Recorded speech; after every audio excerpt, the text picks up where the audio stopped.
Vera Simanjuntak, kekasih mendiang Brigadir J, tampaknya masih terus merasakan kesedihan yang mendalam.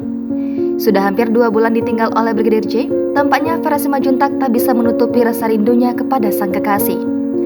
Wajar saja, sebab Vera Simanjuntak dan Brigadir J sudah cukup lama menjalin hubungan.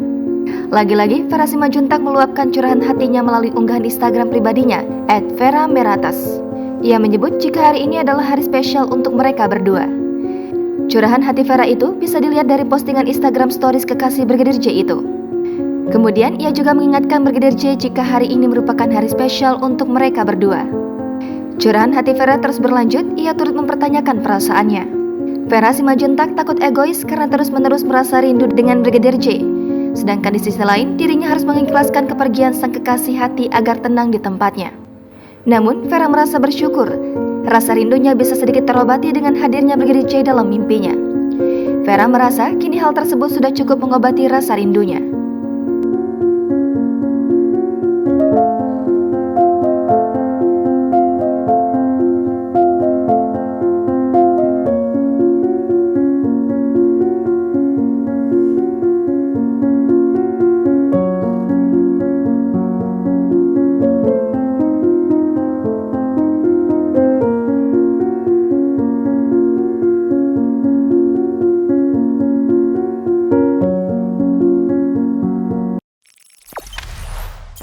Jangan lupa subscribe, share, komen, dan like ya.